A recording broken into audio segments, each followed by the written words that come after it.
Revenue శాఖ మంత్రులు పెద్దలు శ్రీనివాసరెడ్డి గారిని అభినందనలు తెలియజేయవలసిందిగా కోరుతున్నాను.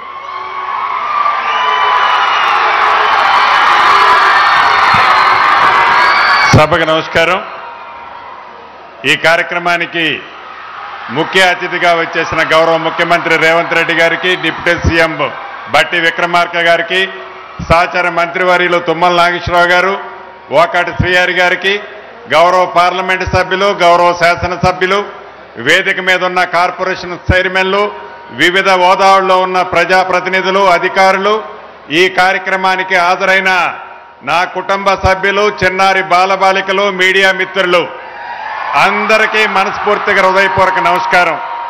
చాలా సంతోషం. ఒక్క ఉమ్మడి ఖమ్మం జిల్లాకే కాకుండా ఏదైతే ఈనాడు గౌరవ ముఖ్యమంత్రి గారు తెలంగాణ రాష్ట్రాన్ని ఇచ్చిన ఆనాటి ప్రధానమంత్రి మన అందరి గుండెల్లో ఉన్న డాక్టర్ మన్మోహన్ సింగ్ గారి పేరుతో ఎర్త్ సైన్సెస్ యూనివర్సిటీని ఖనిజ సంపద ఉన్న ఈ జిల్లాకి ఇచ్చినందుకు ఈ రెండు జిల్లాల తరపున గౌరవ ముఖ్యమంత్రి గారికి ప్రజలందరి తరపున ప్రత్యేక అభినందనలు, కృతజ్ఞతలు తెలియచేసుకుంటూ, సాధించుకున్న ఈ తెలంగాణని ఆనాటి ప్రధానమంత్రి గారు ఈ తెలంగాణ రాష్ట్రాన్ని ఇస్తే 10 సంవత్సరాలు పరిపాలించిన ఆనాటి ప్రభుత్వానికి కనీసం ఆ ప్రధానమంత్రి గారికి జ్ఞాపకార్థకంగా ఒక్క స్కీము పేరు పెట్టకపోవటము ఆనాటి ప్రభుత్వం యొక్క గొప్పతనం ఏందో మనకి చాలా స్పష్టంగా ఈనాడు కనిపిస్తుంది. ఒక మంచి పని ఏదైనా చేస్తే ఆ చేసిన మంచి పనికి కృతజ్ఞతగా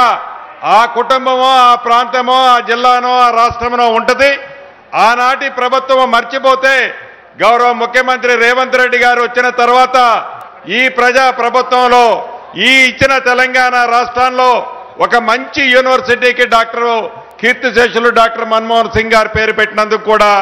ఈ ప్రభుత్వ పక్షాన, మీ అందరి పక్షాన కూడా గౌరవ ముఖ్యమంత్రి గారికి అభినందనలు తెలుపుతూ, ప్రజా ప్రభుత్వం ఈ ఇందిరమ్మ ప్రభుత్వంలో సాధించుకున్న ఈ 2 సంవత్సరాలలో చెప్పిన ప్రతి మాటని పేదవాడికి అండదండలుగా ఉంటూ ఇస్తూ ఒక భరోసాని పేదవాడికి కల్పించిన ఈ ప్రభుత్వాన్ని రాబోయే రోజుల్లో మీ అందరి దీవెనలు, ఆశీస్సులు తప్పకుండా ఈ ప్రజా ప్రభుత్వానికి ఉండే విధంగా మీ మనసులో ఉన్న కోరికలన్నీ తీరాలి అంటే గౌరవ ముఖ్యమంత్రి గారు కానీ ఈ వేదిక మీద ఉన్న పెద్దలందరి ప్రేమ, అనురాగాలు మీకు ఉండాలి అంటే మీ దీవెనలన్నీ ఈ రాబోయే రోజుల్లో ఈ ఇందిరమ్మ ప్రభుత్వానికి ఉండే విధంగా మీ తీర్పు ఉండాలి అని మనస్ఫూర్తిగా ఈ వేదిక మీద నుంచి కూడా కోరుకుంటూ, మీ అందరికీ మరొక్కసారి అభినందనలు, కృతజ్ఞతలు. చిన్నారి బాలబాలికల భావి భారత పౌరులుగా మీ కోరికలన్నీ ఇటువంటి యూనివర్సిటీల ద్వారా గౌరవ ముఖ్యమంత్రి గారు భవిష్యత్తులో తప్పకుండా తీరుస్తారని తెలుపుకుంటూ మీ అందరి దగ్గర సెలవు తీసుకుంటున్నాను.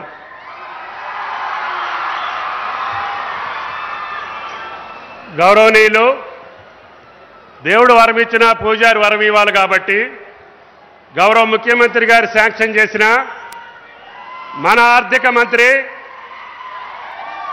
శ్రీ బట్టి విక్రమార్క గారి యొక్క దయతోటి ఇది ఈ 3 సంవత్సరాల్లోనే రూపుదిద్దుకునేటట్టుగా